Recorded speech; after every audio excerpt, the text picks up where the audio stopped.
بسم اللہ الرحمن الرحیم۔ سامعین کرام، آپ سن رہے ہیں عمران سیریز کا اردو ناول فوگاشے، جس کے مصنف ہیں مظہر کلیم ایم اے، اور یہ اس سلسلے کی دوسری قسط ہے۔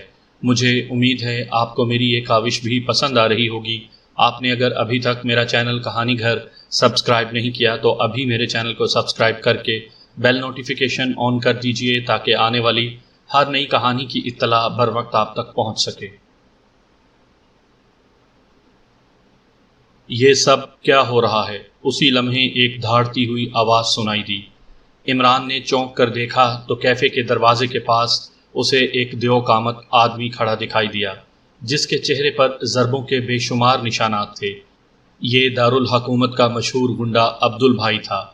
کیفے شاید اسی کی ملکیت تھی، لیکن اس وقت وہ اندر کے بجائے باہر سے آ رہا تھا۔ اس کے چہرے پر شدید حیرت اور غصے کے تاثرات دکھائی دے رہے تھے۔ باس، اس آدمی نے ہمارے ایک کلائنٹ کو گولی مار دی ہے، ایک ویٹر نے دیو قامت آدمی کی طرف بڑھتے ہوئے بوکھلائے ہوئے لہجے میں کہا۔ دیو قامت انسان نے عمران کی طرف دیکھا۔ عمران کو دیکھتے ہی اس کے چہرے کے تاثرات بدلتے چلے گئے۔ عمران صاحب، آپ یہاں؟ کیا آپ نے اسے گولی ماری ہے؟ عبد البھائی نے تیزی سے عمران کی طرف بڑھتے ہوئے بڑے بوکھلائے ہوئے لہجے میں کہا، جیسے وہ عمران کو بخوبی پہچانتا ہو۔ عمران کو دیکھ کر اس کے چہرے پر یتیمیت سی طاری ہو گئی تھی۔ عمران کے سامنے باس کو اس طرح بوکھلاتے دیکھ کر ویٹر اور کیفے کی انتظامیہ کے چہروں پر حیرت ابھر آئی تھی۔ نہیں، میں نے اسے گولی نہیں ماری، عمران نے منہ بنا کر کہا۔ آپ نے نہیں ماری تو کس نے ماری ہے اسے گولی؟ اور آپ کے ہاتھ میں یہ ریوالور؟ عبد البھائی نے عمران کے ہاتھ میں ریوالور دیکھ کر بوکھلائے ہوئے لہجے میں کہا۔ یہ اصلی نہیں، نقلی ہے، اس سے پانی کی دھار نکلتی ہے، گولی نہیں، عمران نے منہ بنا کر کہا۔ لیکن عبد البھائی نے پریشانی کے عالم میں کہا۔ کوئی لیکن ویکن نہیں، بس خاموش رہو تم، عمران نے کہا۔ پھر اس نے جیب سے اپنا سیل فون نکالا اور اس نے سیل فون کے کیمرے سے لاش کی 2-3 تصاویر بنائیں اور تیز تیز چلتا ہوا دروازے کی طرف بڑھتا چلا گیا۔ آپ کہاں جا رہے ہیں عمران صاحب؟ اگر یہاں پولیس آئی تو میں انہیں کیا جواب دوں گا؟ عبد البھائی نے عمران کو باہر کی طرف جاتے دیکھ کر پریشانی کے عالم میں کہا۔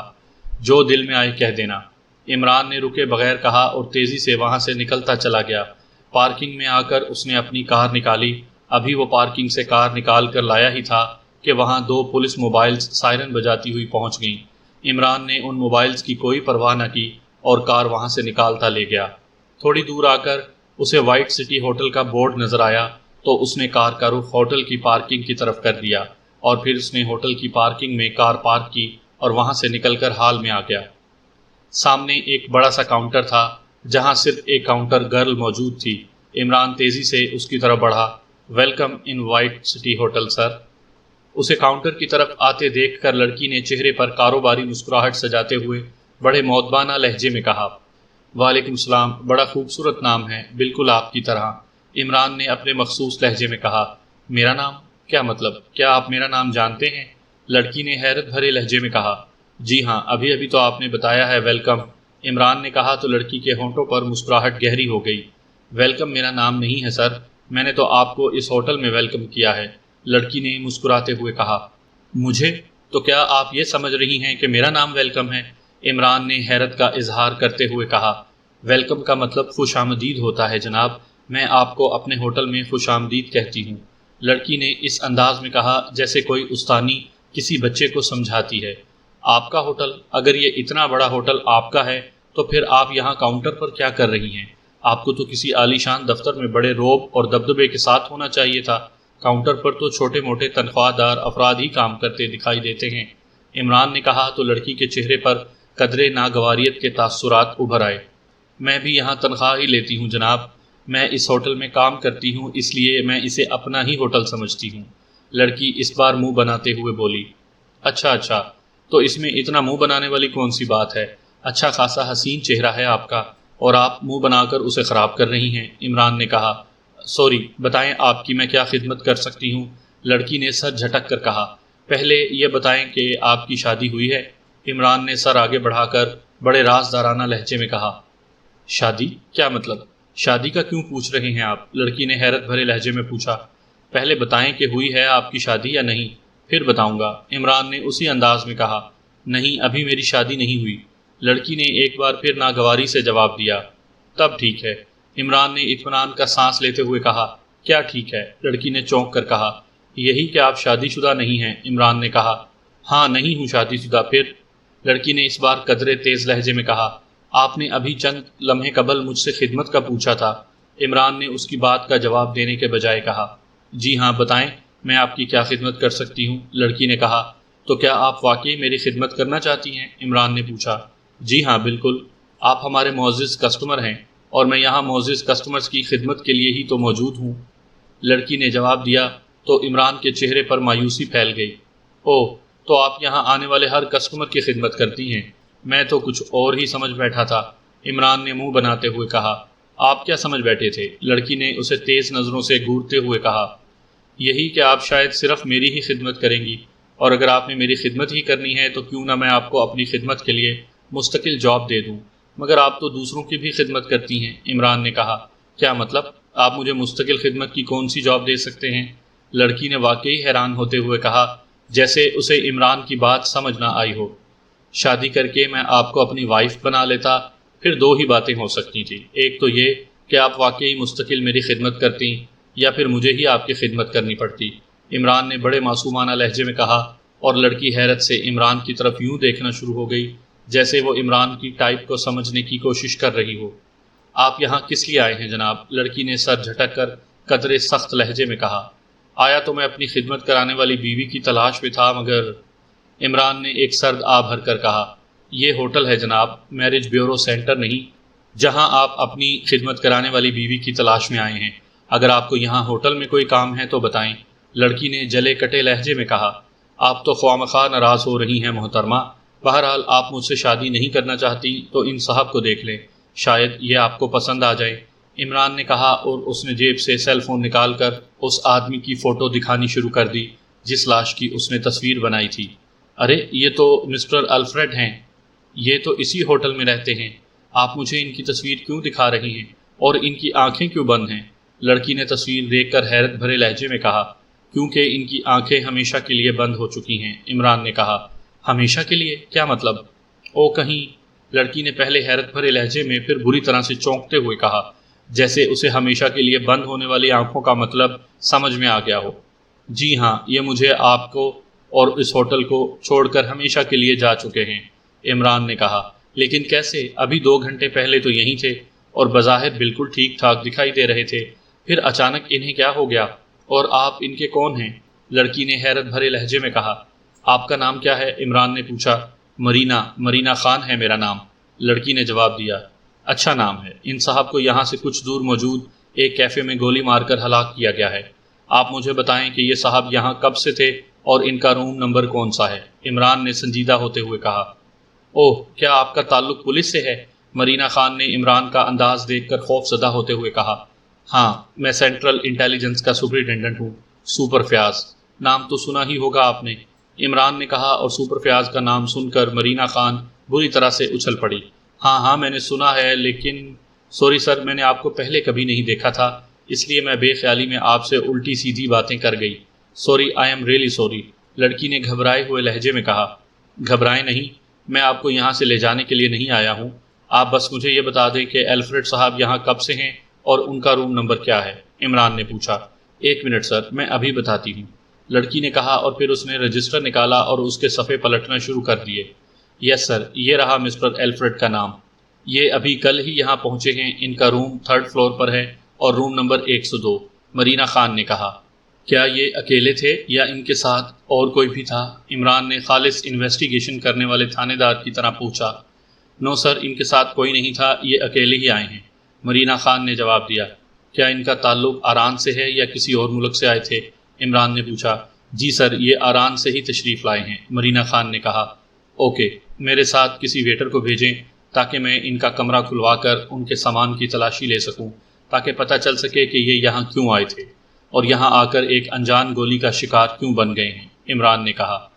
یس سر، میں ابھی ویٹر کو بلاتی ہوں، مرینا خان نے کہا، اور اس نے کاؤنٹر کے نیچے لگا ہوا بیل کا بٹن پریس کیا تو کچھ فاصلے پر موجود ویٹرز روم کا دروازہ کھلا اور ایک نوجوان ویٹر تیز تیز چلتا ہوا کاؤنٹر کی طرف آ گیا۔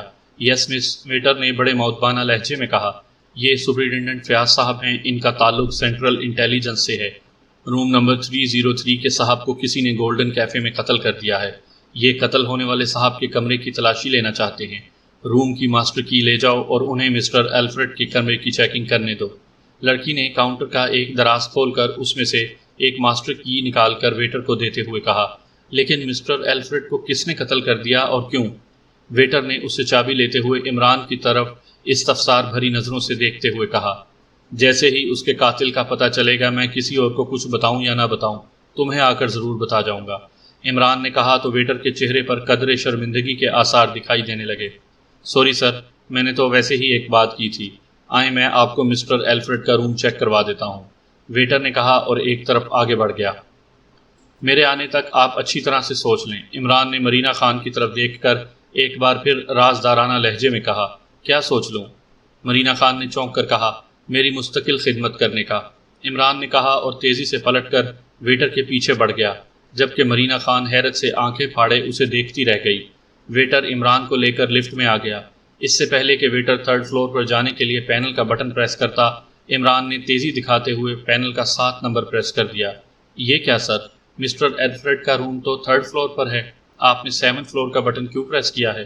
ویٹر نے حیرت بھرے لہجے میں کہا۔ پہلے ہم 7 فلور پر جائیں گے اور پھر تھرڈ فلور پر، عمران نے کہا۔ لیکن 7 فلور پر کیوں؟ ویٹر نے اسی انداز میں کہا۔ 7 فلور پر ولیم ہاؤزی رہتا ہے، اس کا کمرہ نمبر جانتے ہو؟ عمران نے پوچھا۔ ولیم ہاؤزی؟ جی ہاں، ان کا کمرہ نمبر 740 ہے، ویٹر نے اسبات میں سر ہلا کر جواب دیا۔ عمران نے جیب سے کیفے کے فرش پر سے ملا ہوا کارڈ نکال کر اس کے سامنے رکھ دیا۔ یہ بکنگ کارڈ ولیم ہاؤزی کا ہی ہے نا؟ عمران نے کہا۔ یس سر، لیکن یہ کارڈ تو گیسٹ کے پاس ہوتا ہے، پھر آپ کے پاس کیسے آ گیا؟ ویٹر نے اور زیادہ حیران ہوتے ہوئے کہا۔ جیسے بھی آیا ہے یہ بتاؤ کہ ولیم ہاؤزی کون ہے اور اس کے ساتھ اور کون کون ہے، یا وہ بھی مسٹر الفریڈ کی طرح یہاں اکیلا رہتا ہے؟ عمران نے کہا۔ نو سر، ولیم ہاؤزی اکیلے نہیں ہیں، ان کے ساتھ ان کی فرینڈ سینڈی گراہم بھی ہیں، ویٹر نے جواب دیا۔ Sandy Graham? کیا دونوں ایک ساتھ رہتے ہیں؟ عمران نے پوچھا۔ رہتے تو ایک ساتھ ہیں لیکن انہوں نے 2 کمرے بک کرا رکھے ہیں، ویٹر نے جواب دیا۔ ان کے آرڈرز کون سرو کرتا ہے؟ عمران نے پوچھا۔ میں ہی کرتا ہوں جناب۔ لیکن آپ ان کے بارے میں کیوں پوچھ رہے ہیں؟ ویٹر نے کہا۔ اس کے چہرے پر ابھی تک حیرت کے تاثرات تھے۔ پھر تو تم ان کے بارے میں کافی کچھ جانتے ہوگے، عمران نے کہا۔ زیادہ تو نہیں جانتا جناب، وہ آج صبح ہی آئے ہیں، ٹورسٹ ہیں اور ایکریمیا سے آئے ہیں، ویٹر نے جواب دیا۔ ٹھیک ہے، باقی میں ان سے خود معلوم کر لوں گا، عمران نے کہا۔ لیکن بات کیا ہے جناب؟ نیچے تو آپ کہہ رہے تھے کہ الفریڈ صاحب کا قتل ہو گیا ہے اور آپ ان کے کمرے کو چیک کرنا چاہتے ہیں، اور اب آپ ولیم ہاؤزی کے پاس جا رہے ہیں، ویٹر نے کہا۔ جو باتیں تمہاری سمجھ میں نہ آ رہی ہوں ان پر سوچنے میں اپنا وقت اور دماغ ضائع مت کرو، ورنہ وقت سے پہلے بوڑھے ہو جاؤ گے، عمران نے کہا تو ویٹر ایک طویل سانس لے کر رہ گیا۔ لفٹ 7ویں فلور پر رکی تو وہ دونوں لفٹ سے نکل کر باہر آ گئے اور ویٹر عمران کو لے کر ایک روم کی دروازے کے سامنے آ گیا۔ یہ کمرہ مسٹر ولیم ہاؤزی کا ہے اور سامنے والا کمرہ ان کی دوست سینڈی گراہم کا، ویٹر نے کہا۔ اوکے، دروازے پر دستک دو، عمران نے کہا تو ویٹر نے ایک لمحے کے لیے پریشان نظروں سے عمران کی طرف دیکھا، پھر اس نے ایک طویل سانس لیتے ہوئے دروازے پر دستک دینا شروع کر دی۔ کون ہے؟ اندر سے کسی لڑکی کی اونچی آواز سنائی دی۔ ویٹر ہوں مدام، عمران کے اشارے پر ویٹر نے کہا۔ کیوں آئے ہو؟ لڑکی نے پوچھا۔ صبح صاحب نے ناشتہ کیا تھا، ناشتے کے برتن ابھی تک کمرے میں ہی موجود ہیں مدام، میں وہ برتن لینے آیا ہوں، ویٹر نے کہا۔ اوکے، میں کھولتی ہوں دروازہ، اندر سے لڑکی نے کہا، اور پھر لاک ہٹنے اور ہینڈل گھومنے کی آواز سن کر عمران نے ویٹر کو سامنے سے ہٹایا اور خود دروازے کے سامنے کھڑا ہو گیا۔ اسی لمحے دروازہ کھلا اور سامنے ایک نہایت حسین اور نوجوان لڑکی دکھائی دی۔ اس لڑکی کو دیکھ کر عمران نے یوں آنکھیں جھپکانی شروع کر دی جیسے کسی الو کو پکڑ کر دھوپ میں بٹھا دیا گیا ہو، جبکہ اس کے چہرے پر نظریں پڑتے ہی لڑکی یوں اچھل کر پیچھے ہٹ گئی تھی جیسے اس نے عمران کے بجائے کسی بھوت کا چہرہ دیکھ لیا ہو۔ کیا مطلب، کون ہو تم؟ لڑکی نے خود کو سنبھال کر تیز لہجے میں کہا۔ آدمی ہوں مدام، دیکھ لیں، میرے عام آدمی جیسے 2 ہاتھ 2 پاؤں 2 کان 2 آنکھیں اور 2 ناک، ارے اب میرا مطلب ہے کہ 1 ناک ہے، جیسے عام انسانوں کی طرح ہوتی ہے، لیکن آپ تو مجھے دیکھ کر یوں ڈر گئی ہیں جیسے میں انسان نہیں بھوت ہوں، عمران نے کہا۔ تم جو بھی ہو یہاں کیوں آئے ہو، اور تم یہاں کیا کر رہے ہو؟ جاؤ اندر اور جا کر برتن اٹھاؤ، لڑکی نے پہلے عمران سے اور پھر اس کے قریب کھڑے ویٹر کی طرف دیکھتے ہوئے غصیلے لہجے میں کہا۔ یس مدام، ویٹر نے کہا اور اس نے عمران کی جانب سوالیہ نظروں سے دیکھنا شروع کر دیا، جیسے وہ عمران سے پوچھنا چاہ رہا ہو کہ وہ اندر جا کر برتن اٹھائے یا نہیں۔ مجھ سے کیا پوچھ رہے ہو نانسنس، جاؤ اٹھاؤ جا کر برتن۔ چلو اگر برتن زیادہ وزنی ہے تو میں بھی تمہارے ساتھ مل کر اٹھا لاتا ہوں، عمران نے کہا، اور پھر اس سے پہلے کہ لڑکی اس سے کچھ کہتی، عمران تیزی سے لڑکی کی سائیڈ سے گزرتا ہوا کمرے میں داخل ہو گیا۔ سامنے صوفے پر فوگاشے بیٹھا ہوا تھا۔ عمران کو اس طرح اچانک اندر آتے دیکھ کر وہ بری طرح سے اچھل پڑا اور ایک جھٹکے سے اٹھ کر کھڑا ہو گیا۔ تم یہاں؟ فوگاشے نے آنکھیں پھاڑ پھاڑ کر عمران کی طرف دیکھتے ہوئے کہا، جیسے اسے عمران کی اس طرح اچانک یہاں آمد کی 1% بھی توقع نہیں تھی۔ ہاں میں، کیوں، کیا آپ مجھے جانتے ہیں؟ عمران نے حیرت بھرے لہجے میں کہا۔ ہاں نہیں، میں تمہیں نہیں جانتا۔ کون ہو تم اور یہاں کیوں آئے ہو؟ فوگاشے نے بری طرح سے گڑبڑاتے ہوئے کہا۔ حیرت ہے، کبھی ہاں اور کبھی نہ۔ اگر نہیں جانتے تو پھر تم دونوں مجھے دیکھ کر اس قدر گھبرا کیوں گئے ہو؟ کیا میری شکل اتنی ہی خوفناک ہے کہ جو دیکھتا ہے گھبرا جاتا ہے؟ عمران نے کہا۔ اینجلینا بھی تیز تیز چلتی ہوئی اندر آ گئی تھی اور وہ پریشان نظروں سے عمران کی طرف دیکھ رہی تھی۔ تم اچانک ہمارے کمرے میں گھس آئے ہو۔ پاکیشیا کے حالات ایسے ہی ہیں کہ اچانک ہوٹلوں کے کمروں میں کوئی بھی گھس آتا ہے اور ہم جیسے فارنرز کو لوٹ کر اور قتل کر کے نکل جاتا ہے، اس لیے ہمارا اس طرح اچھلنا اور پریشان ہونا فطری بات ہے۔ فوگاشے نے خود کو سنبھال کر بات بناتے ہوئے کہا۔ اچھا تو تم مجھے چور اچکا سمجھ رہے ہو؟ عمران نے کہا۔ ہاں تمہاری شکل بھی تو ایسی ہی ہے، اینجلینا نے منہ بنا کر کہا۔ چور اچکوں جیسی؟ عمران نے کہا۔ ہاں بالکل، اور بتاؤ کیوں آئے ہو یہاں؟ اینجلینا نے تیز لہجے میں کہا۔ ویٹر ان کی باتیں سننے کے بجائے خاموشی سے ناشتے کے برتنوں والی ٹرے لے کر وہاں سے نکل گیا تھا۔ اس نے باہر جاتے ہوئے کمرے کا دروازہ بھی بند کر دیا تھا۔ تم دونوں کا انٹرویو لینے، عمران نے بڑے اطمینان بھرے انداز میں کہا، اور پھر وہ یوں ان کے سامنے ایک صوفے پر بیٹھ گیا جیسے وہ ان کا کلوز فرینڈ ہو۔ انٹرویو؟ کیسا انٹرویو؟ فوگاشے نے غرا کر کہا۔ اس نے بہت حد تک خود پر قابو پا لیا تھا اور اب اس کے چہرے پر ایسے تاثرات ابھر آئے تھے جیسے وہ عمران کو سرے سے پہچانتا ہی نہ ہو۔ انٹرویو کا مطلب انٹرویو ہوتا ہے۔ آپ مسٹر ولیم ہاؤزی ہی ہیں نا، اور یہ آپ کی بڑی بہن سینڈی گراہم؟ عمران نے مسکراتے ہوئے کہا۔ شٹ اپ، یہ میری بہن نہیں، میری گرل فرینڈ ہے، سمجھے تم؟ فوگاشے نے غصیلے لہجے میں کہا۔ اوہ سوری، میرے دماغ میں تھوڑا سا خلل ہے، اس لیے میں کچھ کا کچھ سمجھ لیتا ہوں اور مجھے کہنا کچھ ہوتا ہے اور کہہ کچھ اور جاتا ہوں، عمران نے کہا۔ تو جاؤ اور جا کر اپنے دماغ کا علاج کراؤ، یہاں کیوں آئے ہو؟ اینجلینا نے غصیلے لہجے میں کہا۔ علاج کرانے کے لیے میرے پاس رقم نہیں ہے، اگر آپ کے پاس ہے تو آپ دے دیں۔ جیسے ہی میری عقل ٹھیک ہوگی، بلکہ عقل ٹھکانے پر آ جائے گی، تو میں آپ کی دی ہوئی رقم آپ کو ماہ نفع واپس دے جاؤں گا، عمران نے کہا۔ نانسنس، یہ کیسا ہوٹل ہے؟ جسے دیکھو منہ اٹھائے کسی کے بھی کمرے میں گھس آتا ہے۔ تم فوراً اٹھو یہاں سے اور کمرے سے نکل جاؤ، ابھی فوراً، فوگاشے نے غصے سے دھاڑتے ہوئے کہا۔ ابھی اور فوراً؟ کیوں، کیا میں تمہیں کاٹ کھانے کے لیے دوڑ رہا ہوں؟ عمران نے منہ بنا کر کہا۔ یو شٹ اپ نانسنس، میں تمہیں اپنے سامنے ایک لمحے کے لیے بھی برداشت نہیں کر سکتا۔ سینڈی، فوراً ہوٹل کے مینیجر کو کال کر کے یہاں بلاؤ، اس سے پوچھو کہ یہ ہوٹل ہے یا بھنگی خانہ جہاں ہر ایرا غیرہ منہ اٹھائے چلا آتا ہے، فوگاشے نے چیختے ہوئے کہا۔ اسے بھنگی خانہ ہی سمجھو پیارے، جہاں تم موجود ہو وہ کسی بھنگی خانے سے جگہ کم تو نہیں ہو سکتی، عمران نے اطمینان بھرے لہجے میں کہا تو فوگاشے کی آنکھیں غصے سے سرخ ہوتی چلی گئیں۔ کیا بکواس کر رہے ہو؟ میں تمہیں کوئی بھنگی دکھائی دیتا ہوں؟ بولو میں بھنگی ہوں کیا؟ فوگاشے نے حلق کے بل چیختے ہوئے کہا۔ اپنے منہ سے کہہ رہے ہو تو میں مان لیتا ہوں، اب میں اپنے منہ سے تمہاری تعریف کرتا ہوا اچھا تو نہیں لگوں گا، عمران نے مسکرا کر کہا۔ تم یہاں سے جاتے ہو یا نہیں؟ فوگاشے نے غصے سے چیختے ہوئے کہا۔ تمہیں چھوڑ کر کہاں جاؤں گا، اور وہ بھی اس حال میں کہ تمہارے ساتھ ایک حسین دوست بھی ہے، سنا ہے کہ دوست کی دوست دوست کے ہی کام آتے ہیں۔ کیوں اینجلینا، میں نے غلط تو نہیں کہا؟ عمران نے کہا تو اینجلینا بری طرح سے اچھل پڑی، اس کی آنکھوں میں بے چینی اور پریشانی کے سائے لہرانے لگے۔ اینجلینا؟ کون اینجلینا؟ میرا نام اینجلینا نہیں سینڈی ہے، سینڈی گراہم، اینجلینا نے تیز تیز بولتے ہوئے کہا۔ پھر تو یہ فوگاشے بھی نہیں ہوگا، کیوں دوست؟ عمران نے فوگاشے کی طرف دیکھ کر کہا تو فوگاشے بھی حیرت سے اچھل پڑا۔ فوگاشے؟ کون فوگاشے؟ یہ تم کیا بکواس کر رہے ہو؟ میں کسی فوگاشے کو نہیں جانتا، میرا نام ولیم ہاؤزی ہے، فوگاشے نے غصیلے لہجے میں کہا۔ سوچ لو، ولیم ہاؤزی کا نام تمہیں پھانسی کے پھندے تک لے جا سکتا ہے، عمران نے کہا۔ کیا مطلب؟ فوگاشے نے چونک کر کہا۔ تھوڑی دیر پہلے یہاں سے کچھ دور گولڈن کیفے میں ایک قتل ہوا ہے، عمران نے کہا۔ قتل؟ کس کا قتل؟ فوگاشے نے غرا کر کہا۔ ایک آدمی کا قتل، اور اس ملک میں قتل کی سزا یا تو عمر قید ہے یا پھر سزائے موت۔ اب تم فیصلہ کر لو کہ تمہیں کون سی سزا بھگتنی ہے۔ عمران نے بڑے اطمینان بھرے لہجے میں کہا، میرا اس قتل سے کیا تعلق؟ میں کیوں بھگتوں کوئی سزا؟ فوگاشے نے اسی انداز میں کہا۔ کیونکہ وہ قتل تم نے کیا ہے، عمران نے کہا تو فوگاشے کی آنکھیں غصے سے سرخ ہو گئیں۔ نہیں، میں نے کسی کا قتل نہیں کیا، میں اس ہوٹل سے باہر نکلا ہی نہیں۔ پھر تم کیسے کہہ سکتے ہو کہ اس غیر ملکی کا قتل میں نے کیا ہے؟ فوگاشے نے دھاڑتے ہوئے کہا، میں نے کب کہا ہے کہ قتل ہونے والا کوئی غیر ملکی ہے؟ میں نے تو یہی کہا تھا کہ ایک آدمی کا قتل ہوا ہے، عمران نے مسکرا کر کہا تو فوگاشے غرا کر رہ گیا۔ میں جب وہاں گیا ہی نہیں تو پھر تم مجھ پر ایسا الزام کیسے لگا سکتے ہو؟ نانسنس، فوگاشے نے کہا۔ وہاں کئی ایسے وٹنس ہیں جنہوں نے تمہیں غیر ملکی پر گولیاں چلاتے دیکھا تھا اور تم نے شاید نوٹ نہیں کیا۔ ہوٹل کے اندر اور باہر سیکیورٹی کیمرے بھی لگے ہوئے ہیں جن میں تمہاری فوٹیج موجود ہے، جو اس بات کا ثبوت ہیں کہ تم گولڈن کیفے میں گئے بھی تھے اور تم نے غیر ملکی پر گولی بھی چلائی تھی۔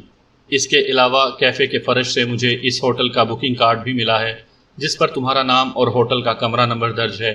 اس کارڈ پر بارود کی بو ہے۔ تم نے شاید غیر ملکی پر جیب میں رکھے ہوئے ریوالور سے گولی چلائی تھی، اور اسی جیب میں ہوٹل کا بکنگ کارڈ بھی موجود تھا جس پر گولی کے دھماکے کی وجہ سے بارود کے ذرات چپک گئے تھے۔ یہ سب تمہاری گردن میں پھندا ڈالنے کے لیے بڑے ثبوت ہیں جن سے تم کسی بھی طور پر بچ نہیں سکو گے، اور تمہارے تابوت کی آخری کیل اس ریوالور کی برآمدگی ہوگی جس سے تم نے غیر ملکی کو قتل کیا ہے، جو ظاہر ہے تمہارے پاس یا اسی کمرے میں ہی تلاشی کرنے پر مل جائے گا، عمران نے کہا۔ اس نے فوگاشے کی کوٹ کی جیب میں بنا ہوا سوراخ دیکھ کر اندازہ لگا لیا تھا کہ اس نے کیفے میں غیر ملکی کو کیسے گولی ماری تھی۔ اس کی باتیں سن کر فوگاشے اور اینجلینا کے چہروں پر واقعی بے پناہ پریشانی کے سائے لہرانے شروع ہو گئے۔ تم مجھ پر بلا وجہ الزام لگا رہے ہو عمران، فوگاشے نے غرا کر کہا تو عمران کھلکھلا کر ہنس پڑا۔ اسے کہتے ہیں چور کی داڑھی میں تنکا۔ اگر تم فوگاشے نہیں ہو تو پھر تم میرا نام کیسے جانتے ہو؟ عمران نے تمسخرانہ لہجے میں کہا تو فوگاشے نے بے اختیار جبڑے بھینچ لیے۔ پھر اچانک اس نے بجلی کسی تیزی سے جیب میں ہاتھ ڈالا اور دوسرے لمحے اس کے ہاتھ میں وہی ریوالور نظر آیا جس سے اس نے غیر ملکی کو گولی ماری تھی۔ لو، ریوالور بھی برآمد ہو گیا، اب کیا کہو گے؟ عمران نے اسی طرح مسکراتے ہوئے کہا۔ اب میں نہیں، یہ ریوالور بولے گا، اور یہ اس وقت تک بولتا رہے گا جب تک یہاں تمہاری لاش نہیں گر جاتی، فوگاشے نے کہا، اور ساتھ ہی اس نے ٹریگر دبانا شروع کر دیا اور کمرہ ریوالور کے زوردار دھماکوں سے گونج اٹھا۔ یہ عمران کو بھی نہ جانے کیوں رنگ میں بھنگ ڈالنے کی عادت سی ہو گئی ہے۔ اچانک ٹپک پڑتا ہے اور پھر سارے کیے کرائے پر پانی پھیر کر رکھ دیتا ہے، تنویر نے منہ بناتے ہوئے کہا۔ وہ جولیا کے پیچھے کیفے سے باہر آیا تھا، لیکن اس وقت تک جولیا پارکنگ میں جا کر اپنی کار میں سوار ہو کر وہاں سے نکل چکی تھی۔ تنویر غصے میں اپنی کار میں آ بیٹھا تھا اور پھر وہ پارکنگ سے اپنی کار بھی نکال لایا تھا اور کار لے کر وہ اب اپنے فلیٹ کی طرف جا رہا تھا۔ تنویر کو راستے میں اچانک ہی جولیا مل گئی تھی۔ جولیا کو اکیلے دیکھ کر تنویر نے اسے روک لیا تھا، اور پھر اس نے جولیا کو اس بات کے لیے راضی کر لیا تھا کہ وہ اس کے ساتھ گولڈن کیفے میں چل کر کافی پیے۔ جولیا کا بھی شاید کافی پینے کا موڈ تھا، اس لیے وہ تنویر کی بات مان گئی تھی اور دونوں اپنی اپنی کاروں میں گولڈن کیفے میں آ گئے تھے۔ تنویر بے حد خوش تھا کہ جولیا اس کے ساتھ کافی پینے آ گئی ہے۔ اسے جیسے موقع مل گیا تھا کہ کافی پیتے ہوئے وہ جولیا سے کھل کر بات کرے گا اور اس کے سامنے اپنا دل کھول کر رکھ دے گا۔ اس نے ابھی جولیا سے بات کرنے کا سلسلہ شروع ہی کیا تھا کہ اسی وقت عمران آن ٹپکا، اور اس کے دل کے ارمان اس کے دل میں ہی رہ گئے اور وہ جولیا کے سامنے اپنا دل کھول نہیں سکا تھا۔ اور جس طرح جولیا غصے سے وہاں سے اٹھ کر چلی گئی تھی اور اس کی لاکھ آوازیں دینے پر بھی جولیا نے پلٹ کر اس کی طرف نہیں دیکھا تھا، تو اس سے تنویر کو عمران کے ساتھ ساتھ جولیا پر بھی غصہ آنا شروع ہو گیا تھا۔ مجھے واقعی ایسا لگ رہا ہے جیسے میں سائے کے پیچھے پیچھے بھاگ رہا ہوں، اور وہ بھی ایسے سائے کے پیچھے جو کبھی ہاتھ نہیں آ سکتا۔ تنویر کار چلاتے ہوئے اپنے آپ سے ہی باتیں کیے جا رہا تھا۔ مجھے اب جولیا کا خیال دل سے نکال ہی دینا چاہیے، اس کا دھیان ہر وقت عمران کی طرف ہی رہتا ہے۔ مجھ سے باتیں کرتے ہوئے اس کا انداز کچھ اور ہوتا ہے، اور جب عمران اس کے سامنے آ جائے تو اس کا انداز ہی بدل جاتا ہے اور اس کی آنکھوں میں چمک اور چہرے پر سرخی آ جاتی ہے۔ مجھے اس بات سے اندازہ لگا لینا چاہیے کہ جولیا مجھ پر عمران کو فوقیت دیتی ہے، تنویر نے غصیلے لہجے میں کہا، اور اس نے کار آگے آنے والے ایک موڑ کی جانب گھما دی۔ کار موڑتے ہی اسے فوراً کار کی بریکیں دبانی پڑیں اور کار کے ٹائر چیختے ہوئے یکلخت سڑک پر جم گئے۔ اگر اسے کار کی بریکیں لگانے میں ایک لمحے کی بھی دیر ہو جاتی تو موڑ سے آنے والی ایک کار سے اس کی کار ٹکرا جاتی۔ دوسری کار کے ڈرائیور نے بھی تنویر کی کار کو دیکھ کر فوراً بریکیں لگا دی تھیں۔ دونوں کاریں ایک دوسرے کے سامنے تقریباً 1 فٹ کے فاصلے پر رک گئی۔ تنویر نے بڑے غصیلے انداز میں کار والے کو دیکھا اور پھر جیسے ہی اس کی نظریں کار کی ڈرائیونگ سیٹ پر بیٹھی ہوئی ایک لڑکی پر پڑی، وہ بے اختیار چونک پڑا۔ وہ نوجوان لڑکی تھی، اس کا رنگ سرخ و سفید تھا اور اس کی بڑی بڑی غزالی آنکھیں گہرے براؤن رنگ کی تھیں۔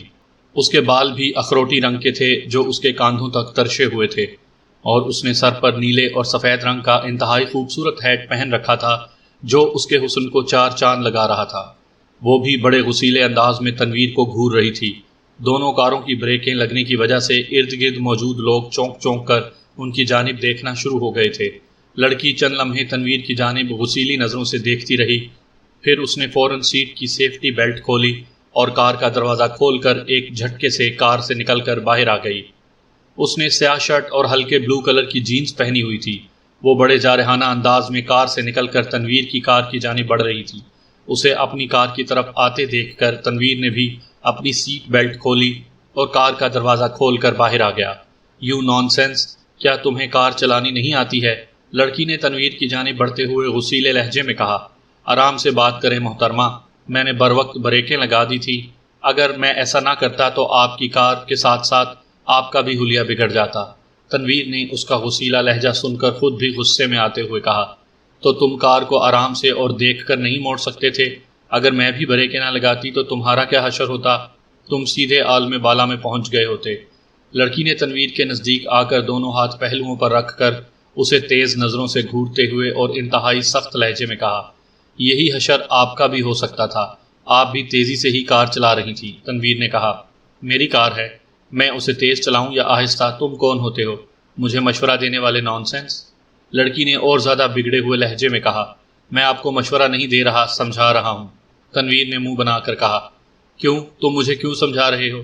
کیا میں تمہاری رشتہ دار ہوں؟ لڑکی نے باقاعدہ لڑنے والے انداز میں کہا، اور تنویر اس کا انداز دیکھ کر گھبرا کر رہ گیا۔ اوکے، نہیں سمجھا تھا، آگے جا کر اپنی کار کو جب کوئی حادثہ پیش آ گیا تو اب آپ کو میری بات سمجھ آئے گی۔ آپ جائیں یہاں سے، مجھے آپ کے منہ لگنے کا کوئی شوق نہیں۔ تنویر نے غصیلے لہجے میں کہا، تو کیا میں تمہارے منہ لگ رہی ہوں نان سینس؟ تم ہوتے کون ہو مجھ سے ایسی باتیں کرنے والے؟ لڑکی نے تیوریاں چڑھاتے ہوئے کہا، دیکھیں مس، میں آپ سے آرام سے بات کر رہا ہوں اور آپ مجھے بار بار نان سینس کہہ کر میری توہین کر رہی ہیں۔ آپ کے لیے بہتر یہی ہے کہ آپ یہاں سے چلی جائیں۔ تنویر نے سخت لہجے میں کہا، اٹھائی گیرا کہیں کا، دھمکی دے رہا ہے مجھے، پرنسس مارشیا کو؟ نان سینس، لڑکی نے چیختی ہوئی آواز میں کہا۔ ان دونوں کی نوک جھونک سن کر ارد گرد موجود کئی لوگ وہاں اکٹھے ہو گئے تھے۔ اٹھائی گیرا؟ میں تمہیں اٹھائی گیرا دکھائی دیتا ہوں؟ اپنی اوقات دیکھی ہے تم نے؟ نام کی پرنسس اور شکل سے چڑیل دکھائی دیتی ہو تم۔ تنویر نے بھی غصیلہ لہجہ اپناتے ہوئے کہا، چڑیل؟ میں تمہیں چڑیل دکھائی دیتی ہوں؟ تمہاری یہ جرت کہ تم مجھے چڑیل کہو؟ اب تم میرے ہاتھوں سے نہیں بچو گے، میں تمہاری بوٹیاں اڑا دوں گی۔ چڑیل کا سن کر پرنسس مارشیا کا چہرہ غیظ و غضب سے سرخ ہو گیا تھا اور اس کا جسم یوں کانپ رہا تھا جیسے وہ بمشکل اپنا غصہ ضبط کر رہی ہو، ورنہ وہ آگے بڑھ کر واقعی تنویر کا چہرہ ہی نوچ لیتی۔ پرنسس مارشیا لوگوں کی پرواہ کیے بغیر پلٹ کر تیزی سے اپنی کار کی طرف گئی۔ اس نے کار میں جھک کر ڈیش بورڈ کھولا اور وہاں پڑا ہوا ریوالور نکالا اور اسے لیے ہوئے تیزی سے مڑ کر تنویر کی طرف بڑھی۔ اس کے ہاتھ میں ریوالور دیکھ کر وہاں موجود لوگوں میں سراسیمگی پھیل گئی اور لوگوں نے تیزی سے پیچھے ہٹنا شروع کر دیا۔ تنویر اپنی کار کے پاس کھڑا اسے تیز نظروں سے گھور رہا تھا۔ لڑکی کے ہاتھ میں ریوالور دیکھ کر اس نے غصے سے جبڑے بھینچ لیے۔ لڑکی تیز تیز چلتی ہوئی تنویر کے سامنے آئی اور پھر اس نے ریوالور کا رخ تنویر کی جانب کر دیا۔ اس کی آنکھیں غصے سے سرخ ہو رہی تھی۔ تم نے پرنسس مارشیا کے حسن کی توہین کی ہے۔ پرنسس مارشیا کے حسن کی توہین کرنے والا کسی بھی صورت زندہ واپس نہیں جا سکتا، کسی بھی صورت میں نہیں، پرنسس مارشیا نے چیختے ہوئے کہا اور پھر اس نے ٹریگر پر دباؤ بڑھانا شروع کر دیا۔ ایک منٹ، میری بات سنو، تنویر نے چیختے ہوئے کہا۔ کیوں؟ سامنے موت دیکھ کر جان نکل گئی اب؟ پرنسس مارشیا نے غراتے ہوئے بڑے طنزیہ لہجے میں کہا، نہیں، میں موت سے نہیں ڈرتا اور نہ ہی تمہارے ریوالور میں ایسی کوئی گولی ہے جو مجھے چھو بھی جائے۔ میں تمہیں صرف اس بات سے آگاہ کرنا چاہتا ہوں کہ ہم بیچ سڑک پر کھڑے ہیں، ایسا نہ ہو کہ تمہاری چلائی ہوئی گولی یہاں موجود کسی بے گناہ شخص کو لگ جائے۔ تنویر نے کہا، پرنسس مارشیا کا نشانہ بے خطا ہے، میں اڑتی ہوئی چڑیا بھی گرا سکتی ہوں، اور تم کہہ رہے ہو کہ میری گولی تمہیں چھو بھی نہیں سکے گی؟ نان سینس، پرنسس مارشیا نے کہا۔ تو کیا تمہیں اپنے نشانے پر اتنا ہی غرور ہے؟ تنویر نے اسے گھورتے ہوئے کہا۔ ہاں، میں اڑتی ہوئی چڑیا تو کیا، اڑتی ہوئی مکھی کو بھی نشانہ بنا سکتی ہوں۔ تم لاکھ چالاک سہی، لیکن میری ایک ہی گولی سے تمہاری کھوپڑی نہ اڑ گئی تو میرا نام پرنسس مارشیا نہیں، پرنسس مارشیا نے کہا۔